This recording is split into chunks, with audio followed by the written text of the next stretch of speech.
राम राम जी। मैं भोला गुजर। आज एक बार फिर से आपका स्वागत है गुजर यूटी चैनल में। मैं आज आपको एक ऐसी महान शख्सियत से मिलाने जा रहा हूं जिन्हें हमारे समाज में भीमा साह दानवीर करण के नाम से जाना जाता है। इन्होंने हमारे समाज के लिए अनेकों काम किए हैं और हमारे समाज में शिक्षा को लेकर हमेशा जागरूकता फैलाई है। जी हाँ, मैं बात कर रहा हूँ चौधरी नेपाल सिंह कसाना जी की। राम राम जी बाबूजी। राम राम जी, सुनाइए। ठीक ठाक हैं। बाबूजी, सबसे पहला आप अपने और अपने परिवार के बारे में बताइए।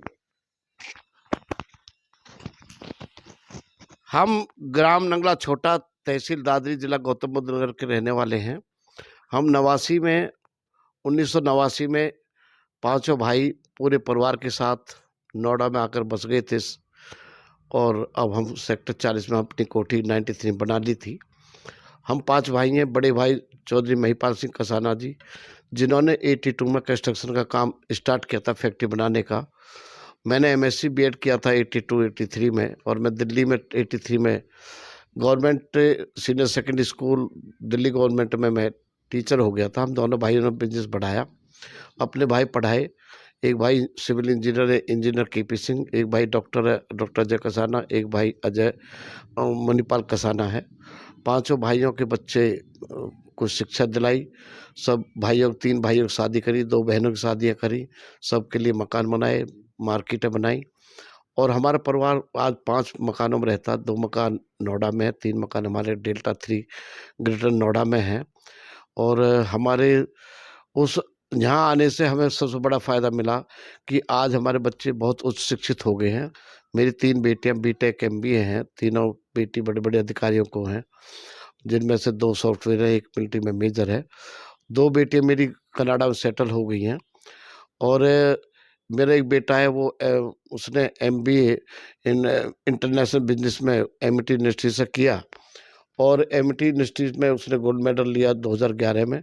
उसकी शादी बिना दहेज के हमने बहुत बड़े प्रसिद्ध परिवार में, चौधरी जयकरण सिंह हसापुर बहसुमा मवाना में की, बिना दहेज के।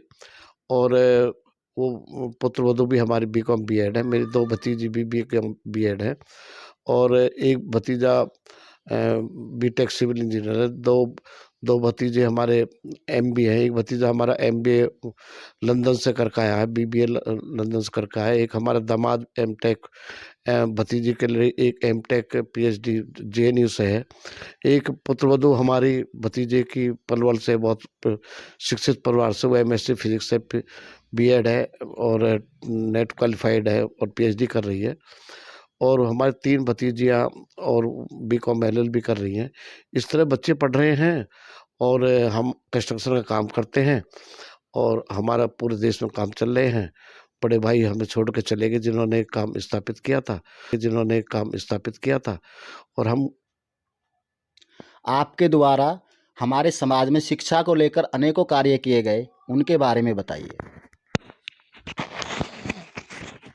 हमारे परिवार का योगदान शिक्षा में सन 88 से स्टार्ट हुआ था। दिल्ली में पहले नेहरूवादा सीनियर सेकेंडरी स्कूल में हमने लाइब्रेरी बनवाई थी पहली, और हम अपना व्यापार करते रहे, और समाज में शिक्षा के प्रति अपना हमारा परिवार यथासंभव योगदान देता रहा। पूरे पश्चिमी उत्तर प्रदेश में, चाहे आपका बरेली है, चाहे आपका जालौन में जा कर के समाज के साथ मिल कर के, चाहे आपका हरियाणा में है, यमुनानगर में हमारा गुरुकुल विद्यापीठ है, यमुनानगर में देवधर में। आपने वहाँ पर है, समालखा में है, आदर्श डिग्री कॉलेज है, वहाँ पर भी हमारे परिवार का योगदान रहा। भोपाल में छात्रावास को पूरा कराने में हमारी अहम भूमिका रही। और इन पश्चिम उत्तर में कोई जिला ऐसा नहीं है जहाँ हमने कोई भी संस्था वाला व्यक्ति आया हो और हमने उसमें योगदान ना दिया हो। इस तरह पूरे देश में बहुत सारे कुल मिला के 120 इंटर कॉलेज, डिग्री कॉलेज और छात्रावासों में हमारे परिवार का योगदान है। और आज भी हम सकलपुरा में राजेश पाठ महाविद्यालय बनाने में हमारे परिवार की अहम भूमिका है। वहाँ पर करीब 45 बीघे डिग्री कॉलेज बनकर तैयार हो गया है। अभी पोस्ट ग्रेजुएट बनाना है उसको, और आगे बढ़ाना है। उसमें हमारे व्यक्तिगत परिवार से 5.5 लाख रुपए हैं, और 70 लाख रुपए हमने अपने मिलने वाले रिश्तेदारों से दिलवाए। उसमें टोटल करीब 4 करोड़ रुपये अब तक लग चुका है। इसी तरह हम मेरठ में गुर्जर भवन बन रहा है, मैं उसका संस्थापक सदस्य हूँ और संरक्षक हूँ। वो भी 80-90% बन गया है। इसी तरह रुड़की में एक गुर्जर भवन बन रहा है, उसकी नींव मेरे हाथों से रखी गई। तो उसमें उसका कार्य भी करीब 30% पूरा हो गया है और हमने वहाँ काफ़ी बड़ा योगदान 2.5 लाख रुपए दिए थे।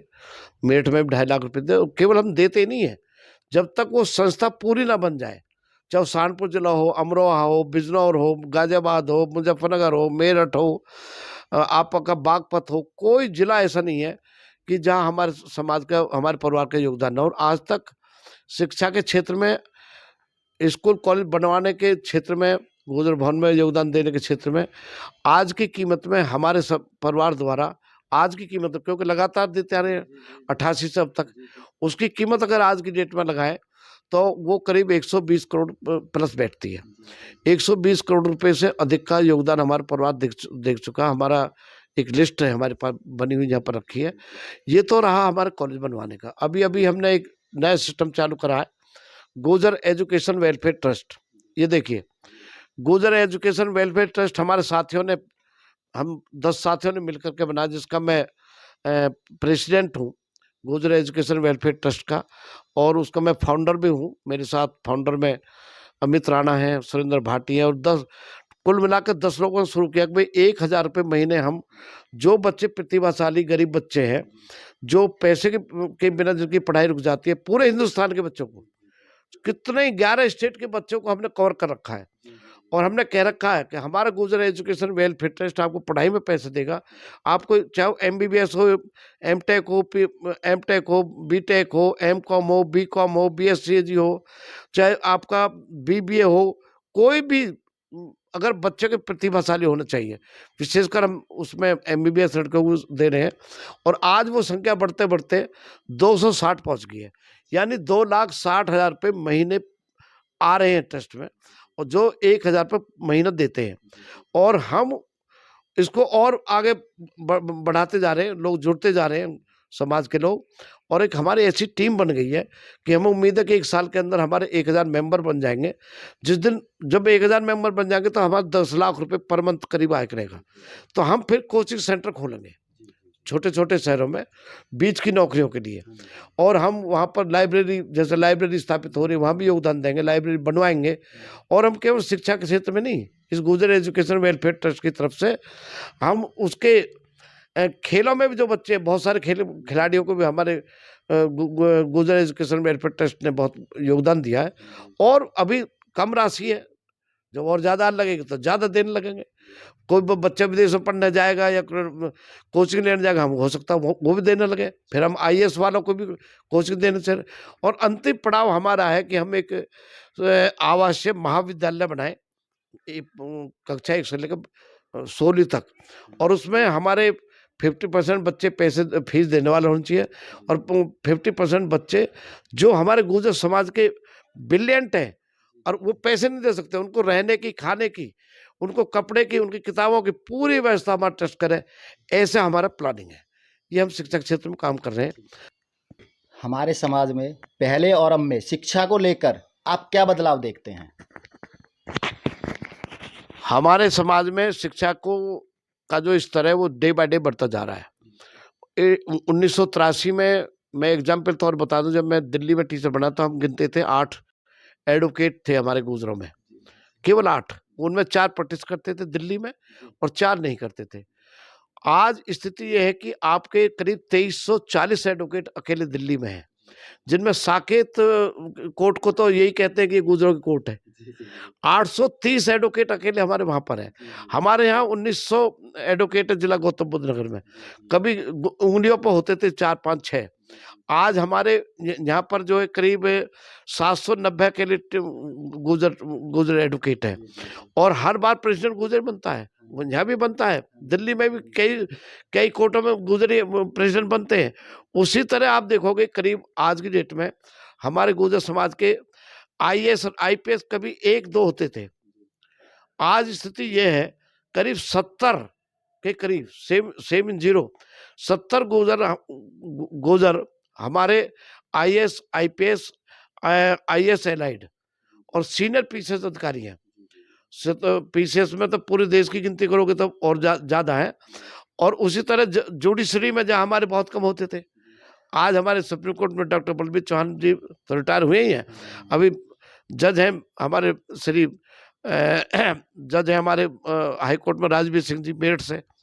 अभी डिस्ट्रिक्ट अभी एडीजे सेलेक्ट हुए हैं, 52 एडीजे थे पिछली बार सेलेक्ट होने थे पूरी यूपी से, जिसमें 13 बैठते हैं बैकवर्ड के, पूरे बैकवर्ड के पूरी यूपी से। लेकिन हमारे गुर्जर समाज के बच्चों ने कमाल कर दिया और 13 में से 9 अकेले गुर्जर, 2 लड़कियां और 7 लड़के, 9 अकेले डीजे डायरेक्ट गुर्जर लगे। बीटेक एमटेक आईटी सेक्टर में बहुत सारे प्रोफेसर इंजीनियर्स डॉक्टर्स लाइन लगी हुई है। और जब से कर्नल करोड़ी सिंह बैसला के माध्यम से राजस्थान में आरक्षण मिला है, तब से वहां पर तो 5% का जो एमबीसी का आरक्षण मिला है, वहां पर तो बाढ़ आ गई है। वहां पर इतने डॉक्टर इंजीनियर टीचर हर जगह जा रहे हैं। अब देखिए हमारे कभी 2-4 सब इंस्पेक्टर बनते थे, अभी रिजल्ट आया पिछली बार 4 महीने पहले 147 सब इंस्पेक्टर हमारे गुर्जर समाज से लगे हैं।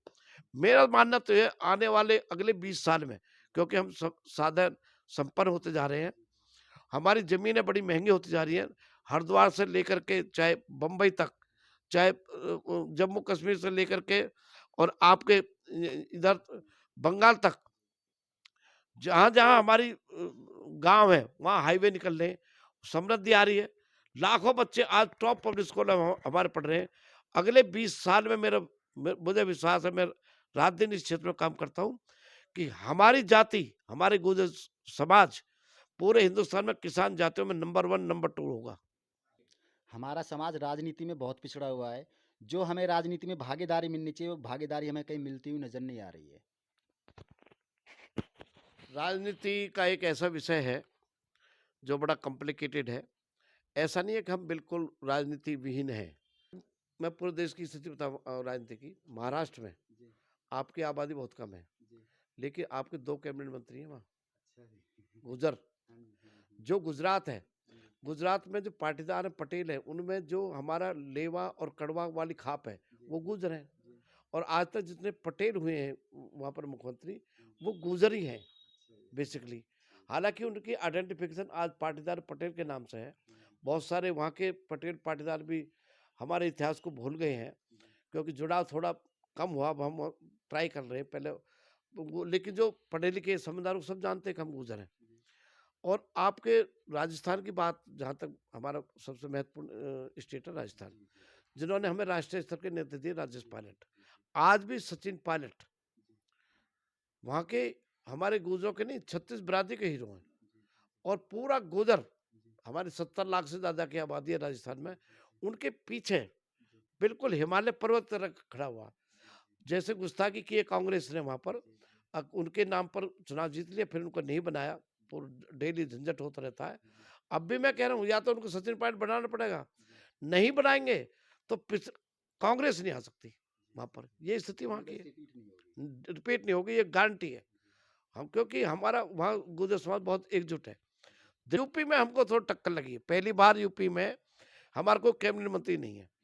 और इसी भाजपा ने पहले भी हमें कैबिनेट मंत्री दिए थे, राज्य मंत्री भी दिए थे 2-2, लेकिन पता नहीं इनको क्या होगा। पिछली बार 2.5 साल तक कोई मंत्री नहीं बनाया, फिर बनाया तो स्वतंत्र प्रभार का मंत्री बनाया अशोक कटारिया जी को।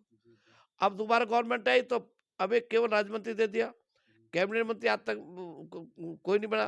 तो ये पहली सरकार है भाजपा की, पिछली बार की, इस बार की, जहां हमारे कैबिनेट मंत्री नहीं है। इसके लिए हम शिकायत कर रहे हैं।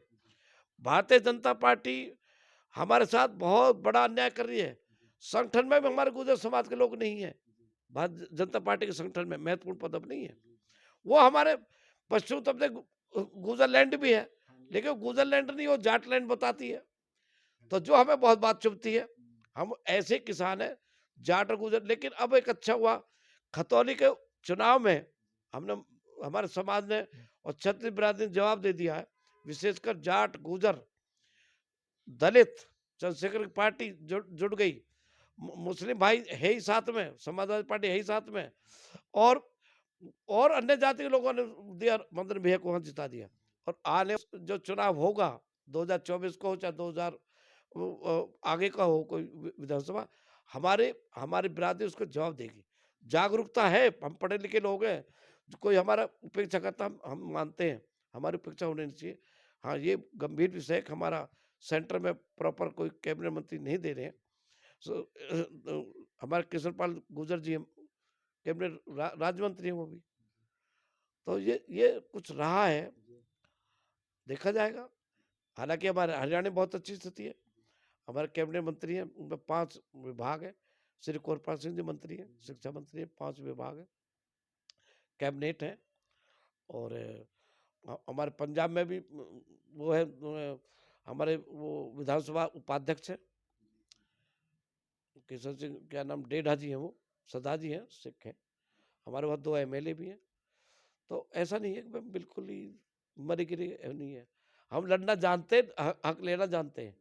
और अब तो हमारे गुजर इतिहास में जो छेड़छाड़ की थी, उसका बदला भी हमने दे दिया। पूरे देश में कोई गाँव ऐसा नहीं है जहाँ गुर्जर सम्राट मीर भोज का बोर्ड ना लगा हो। और हाँ, हर घर में गाँव में बोर्ड लग गया। घरों में मूर्तियाँ लग गई हैं और तस्वीर रखते हैं लोग। और गुर्जर प्रजात जयंती पूरे देश ने मनाई, गुर्जर प्रजात सम्राट मीर भोज की। तो ऐसा नहीं है, देखा जाएगा राजनीति में, राजनीति बिना कुछ, राजनीति से समाज को बहुत कुछ मिलता है। हमें राजनीति पर नज़र रखनी चाहिए और साथ के साथ शिक्षा में हमें आगे बढ़ना चाहिए, क्योंकि शिक्षा ही समाज के विकास की कुंजी है। अपने बच्चों को पढ़ाओ, उन पर नज़र रखो, अच्छे कॉलेज में पढ़ाओ, अच्छी शिक्षा दो, उच्च शिक्षा दो, उनको चांस दो, फिर वो पढ़ने के बाद व्यापार करें, नौकरी करें, चाहे राजनीति में जाए, चाहे कोई उद्योग लगाए, चाहे वो सामाजिक काम करे तो अच्छे ढंग से करेगा। चाहे वो फिल्मों में जाए, एक्टर बने, पत्रकार बने, तुम जैसा, जब तुम्हारा ये चल रहा गुजर यूनिटी चैनल चल रहा है, ऐसे बनाए तो वो शिक्षा से संभव है। और राजनीति पर नजर रखनी चाहिए। आप थोड़ी सी गुजरी भाषा और बोल के दिखाइए। ऐसा है, हमारे जैसे ठाठ किसी के नहीं है। गुजरों के ठाठ हैं, बड़ी बड़ी हवेली है, बड़े बड़े मकान है, बड़े बड़े हमारे बड़द हैं, बड़े बड़े हमारे घेर हैं। और जब घेरों में हम बैठते हैं ना, मूढ़ा डाल के खाट पे बैठे हैं, तो अच्छे अच्छे हमारे सामने सलाम झुकावे। हम चौधरी हैं, चौधरी। और हमें सब लोग चौधरी मानते हैं और हमको मानते हैं कि ये बहादुर कौम है। और हम बहादुर थे, हमारे पूरे बहादुर थे, बहादुर हम हैं। और हमारे सामने अच्छे से अच्छा ना बोल सके। सुन ले भैया मेरी बात है ना। हमारे गुजर समाज के नाम कोई एक संदेश बाबूजी जो आप देना चाहते हैं। मैं गुर्जर समाज के लिए पहले तो ये चाहता हूँ, संदेश देना चाहता हूँ कि हमको एकजुट होना चाहिए।